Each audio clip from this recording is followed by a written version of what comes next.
அன்பிற்கினிய தமிழக பெருமக்களே, சிறிது காலம் கழித்து உங்களை தொடர்பு கொள்வதில் மகிழ்வடைகின்றேன். தமிழகத்தில் இயற்கை வளங்கள் சூறையாக்கப்படுவது தாங்கள் செய்தித்தாள்கள் அவ்வப்போது அறிந்திருப்பீர்கள். நான் சார்ந்துள்ள அயன் கொல்லங்குண்டான் கிராமம் விருதுநகர் மாவட்டம் ராஜபாளையம் வட்டத்திலே உள்ளது. கொல்லங்குண்டானின் சிறப்பு என்னவெனில், வெள்ளையனை எதிர்த்த மாவீரன் பெரியசாமி வாண்டையாத்தேவர் வாழ்ந்த பூமி அது. வெள்ளையனை அங்கு போரிலே வெற்றி கண்ட அந்த பெரியசாமி வாண்டையாத்தேவர் இறுதியில் வெள்ளையர்களால் கொல்லப்பட்டது நீங்கள் அறிவீர்கள். இது தொடர்பாக ஏற்கனவே நான் ஒரு கட்டுரையில் தெரிவித்துள்ளேன். ஆனந்த விடன் தீபாவளி மலரிலே அந்த கட்டுரை வந்துள்ளது. அந்த மாவீரனை பற்றி எந்த ஒரு முன்னெடுப்பும் இதுவரை தமிழக அரசால் எடுத்துக்கொள்ளப்படவில்லை. ஆவணச் சான்றுகள் நிறையவே உள்ளன. 4 முறை போரிலும் 3 முறை அவரை வெற்றி கொள்ள முடியாத வெள்ளையர்கள் இறுதிப் போரிலே அவரை கொன்றார்கள், அரண்மனையை பாழ்படுத்தினார்கள். இப்பொழுது இன்னொரு பதிவை உங்கள் மத்தியில் தெரிவிக்கலாம் என்று எண்ணுகின்றேன். கொல்லங்குண்டானில் ஏறத்தாழ கொல்லங்குண்டான் மொட்டைமலை, கள்ளர்மலை 2 மலை உள்ளது. அதற்கு மேற்கு பகுதியில் திருப்பணி மலை என்று ஒரு மலை உள்ளது. திருப்பணி மலையின் சிறப்பு என்னவெனில், அந்த திருப்பணி மலையில் உள்ள பாறையானது, கற்களானது சிற்பங்கள் செதுக்கின்ற அளவுக்கு அது முதிர்ச்சி அடைந்த பாறை. அதன் காரணமாகத்தான் முன்னோர்கள் அதற்கு திருப்பணி மலை என்று பெயரிட்டார்கள். இப்பொழுது திருப்பணி மழை பெய்தால் திருப்பணி மலையிலிருந்து வரும் ஓடைகள், கொல்லங்குண்டான் மலையிலிருந்து வரும் ஓடைகள், கள்ளர் மலையிலிருந்து வரும் ஓடைகள், அத்தனை ஓடைகளும் தற்பொழுது காணாமல் போய் கொண்டிருக்கின்றன. ஓடைகள் தான் காணாமல் போனது என்று நினைத்து கொண்டிருக்கையிலே, அண்மையிலே நான் எனது ஊர் கொல்லங்குண்டான் சென்றிருந்த பொழுது ஒரு 2 ஆண்டுகளுக்கு முன்பு திருப்பணி மலையை கேரளாவுக்கு கடத்தி கொண்டிருக்கிறார்கள் என்று ஒரு செய்தி மாவட்ட ஆட்சித்தலைவருக்கு தெரிவித்தேன். அதன் காரணமாக அந்த குவாரியை தடுத்து நிறுத்தினார்கள். ஆனால் ஒரு மாதம் கழித்து ராஜபாளையத்தில் ஒரு நபரை தயார் செய்து பினாமி பெயரில் மீண்டும் திருப்பணி மலை உடைக்கப்பட்டு கேரளாவுக்கு அந்த கற்கள் கடத்தப்படுவது நிகழ்வாகி கொண்டிருக்கின்றது.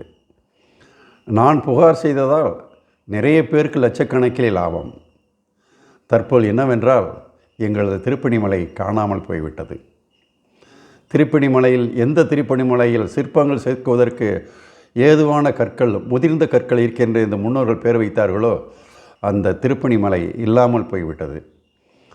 மலை இல்லாமல் போதன் காரணமாக அதிலிருந்த ஓடைகளும் அதை சுற்றியிருந்த செவல் திரையில் விளையும் கடலை போன்ற நிலங்களும் பாழ்பட்டு அந்த நிலங்கள் பாலைவனமாகி கொண்டிருக்கின்றன. கொல்லங்குண்டான் மலையிலிருந்து வரும் அத்துணை ஓடைகளும் தூர்ந்து விட்டன. அந்த ஓடையிலே நான் சிறுபிள்ளையிலே மீன் பிடித்த காலம் உண்டு. இப்பொழுது ஓடையே இல்லாமல் போய் அந்த கொல்லங்குண்டான் மொட்டைமலையிலே பசும்புல் தரையிலே இரவு 10 மணி வரை அமர்ந்து பேசிக்கொண்டிருந்த நிகழ்வுகளெல்லாம் மறந்து இப்போது புல்தரை என்பதே இல்லை. கொல்லங்குண்டான் மொட்டைமலையும் இப்பொழுது பாதி கரைந்து கொண்டிருக்கிறது. சுற்றிலும் பாறைகளை உடைத்து அந்த மலையை பாதியாக்கி விட்டார்கள். திருப்பணி மலை முற்றிலும் காணாமல் போய்விட்டது. இதில் ஒரு சிறப்பு என்னவென்றால், திருப்பணி மலை முழுமையாக வெட்டி கேரளாவுக்கு கடத்தப்பட்டு கொண்டிருக்கிறது. தெரிந்தே கடத்தப்பட்டு கொண்டிருந்தது. அதிகாரிகள் பார்க்கிறார்கள், ஆட்சியாளர்கள் பார்க்கிறார்கள். ஆனால் கண்டெய்னர்களில் திருப்பணி மலை கேரளாவுக்கு சென்று விட்டது. இப்பொழுது திருப்பணி மலை இருந்த இடம் ஒரு சுவடு தெரியாமல் ஏதோ ஒரு தொட்டல் தரை மாதிரி தெரிகிறது. அதிலிருந்த ஓடைகள் தூர்வார்ந்து விட்டன. அதை சுற்றியிருந்த செவல் திரைகளில் விளைந்த கடலை கனவில்தான் இனிமேல் பார்க்க வேண்டும். அத்தனை பூமியும் நாசமாகிவிட்டது. இந்த திருப்பணி மலை இப்படி உடைத்து சென்று கொண்டிருப்பதை எல்லாரும் அறிவர். நானும் புகார் தெரிவித்தேன். நிறுத்தினார்கள், மீண்டும் வழங்கினார்கள். அதே கேரளாவிற்கு மறுபடியும் கடத்தப்பட்டு கொண்டிருக்கிறது. இப்பொழுது ஏறத்தாழ முற்றிலுமாக திருப்பணி மலையை காலி செய்து விட்டார்கள். இனி திருப்பணி மலையை நாம் கனவில் கூட காண முடியாது. என்னிடம் ஓரிரு புகைப்படங்கள் உள்ளன. அந்த புகைப்படத்தை பார்த்து தான் இந்த இடத்திலே ஒரு திருப்பணி மலை என்ற மலை இருந்ததாக நாம் பார்க்க இயலும். கனவில் கூட அப்படிப்பட்ட மலையை, இயற்கை உருவாக்கி தந்த அந்த மலையை நாம் மீண்டும் உருவாக்க முடியுமா? நிச்சயமாக முடியாது. அழிக்கிறார்கள், இயற்கை வளங்களை அழிக்கிறார்கள். இது எங்கு கொண்டு போய் விடுமோ தெரியவில்லை. தெரிந்தே அழிக்கிறார்கள், தெரிந்தே நாசமாக்கிறார்கள். தமிழ்நாட்டை வளமற்ற பூமியாக, பாலைவன பூமியாக மாற்றிக்கொண்டிருக்கிறார்கள். பொதுமக்களே, சகோதரர்களே, படித்த நபர்களே, படிக்காத அன்பர்களே, சிந்திப்பீர். அந்த மலையை சுற்றி தான் உங்களது ஆடுகளும் மாடுகளும் மேய்ந்தன. இனிமேல் அந்த மலை மீது கூட மேய்ந்தன. இப்பொழுது மலை இல்லை. என்ன செய்ய போகிறீர்கள்?